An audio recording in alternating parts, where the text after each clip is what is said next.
नमस्कार, आप सभी का स्वागत है। कक्षा नवम हिंदी पाठ 8 तोता, जिसके लेखक रविन्द्रनाथ टैगोर हैं। अब हम पहले रविन्द्रनाथ टैगोर के बारे में थोड़ा सा जानेंगे। रविन्द्रनाथ टैगोर का जन्म 6 मई 1861 ईस्वी को तथा इनकी मृत्यु 7 अगस्त 1941 ईस्वी को हुई। इनका जन्म स्थान कोलकाता के जोड़ा साको की ठाकुरबाड़ी में हुआ। प्रारंभिक शिक्षा सेंट जेवियर नामक स्कूल में तथा लंदन के विश्वविद्यालय में बैरिस्टर के लिए दाखला, परंतु बिना डिग्री लिए वापस आ गए। काव्य रचना की चर्चा करें तो दूज का चांद, गीतांजलि, भारत का राष्ट्रगान, जनगण मन और बागवान। कहानी संग्रह हंग्री स्टोन्स, काबुली वाला, माय लॉर्ड, दी बेबी, नयन जोड़े के बाबू, जिंदा अथवा मुर्दा, घर वापसी। उपन्यास गोरा, नाव दुर्घटना, the home and the world.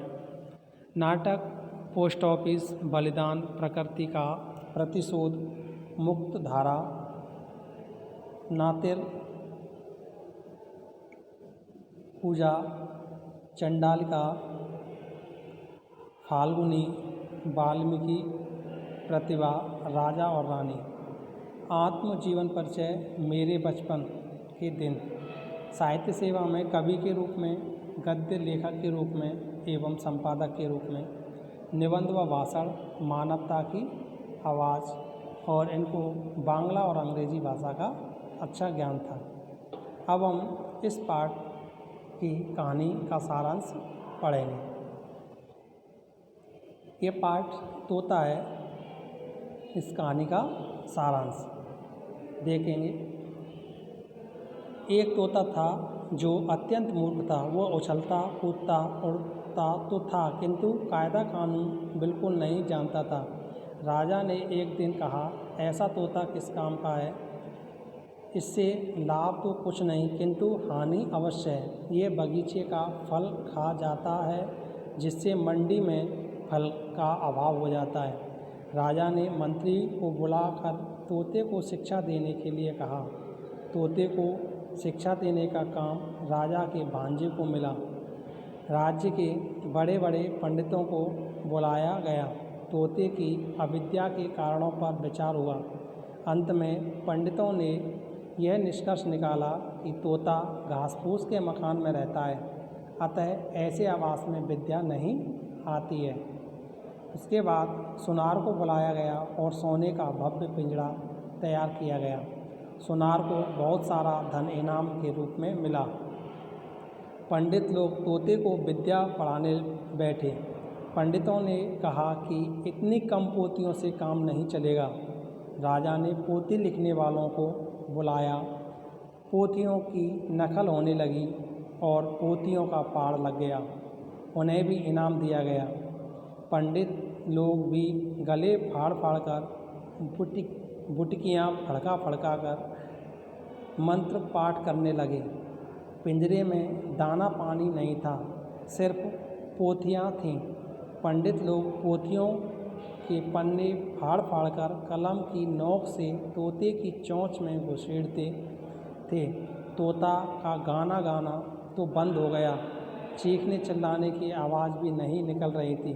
तोते का पूरा मुंह पोथियों के पन्ने से ठसाठस भरा था। तोता दिन प्रतिदिन भद्र रीति के अनुसार अधमरा हो गया। देखभाल करने वालों ने सोचा कि आशाजनक प्रगति हो रही है। तोते की एक आदत छूट नहीं पाई थी। सुबह होते ही वह पिंजरे के बाहर देखने लगता था और अपने पंख भी फड़फड़ाने लगता था। एक दिन तोता अपनी रोगी चोंच से पिंजरे की सलाखें काटने में जुटा हुआ था। कोतवाल नाराज होकर लोहार को बुलाया। लोहार ने तोते के पंख काट दिए। लोहार को भी इनाम मिला। तोते ने एक हाथ में, पंडितों ने एक हाथ में कलम और दूसरे हाथ में बर्छा लेकर कांड किया। इसे ही शिक्षा कहते हैं। तोता मर गया। किसी को भी पता ना चला कि तोता कब मरा। निंदक ने अफवाह फैलाई कि तोता मर गया। राजा को जब इस बात का पता चला तो भांजे को बुलाया। राजा के भांजे ने कहा कि कैसी बात सुनाई पड़ रही है। राजा ने भांजे से कहा कि कैसी बात सुनाई पड़ रही है। भांजे ने कहा कि महाराज, तोते की शिक्षा पूरी हो गई। राजा ने पूछा, क्या अब भी तोता उछलता कूदता है? तो भांजे ने कहा, अजी राम कहिए। राजा ने पूछा कि अब भी उड़ता है? भांजे ने कहा, कतई नहीं। राजा ने पूछा कि अब भी गाता है? तो भांजे ने कहा, नहीं तो। राजा ने कहा, दाना ना मिलने पर अब भी चिल्लाता है क्या? तो भांजे ने कहा, नहीं। राजा ने कहा, तोते को मेरे पास लाओ, मैं देखूँगा। तोता लाया गया। राजा ने चुटकी से तोते को दबाया, कोई हलचल नहीं हुई।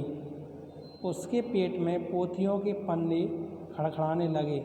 तोते को महीने से दाना पानी मिला ही नहीं था, अतः तोता मर गया। इस पाठ की कहानी का ये सारांश है। आप इस पाठ को अपनी पुस्तक से पढ़ लेंगे। धन्यवाद।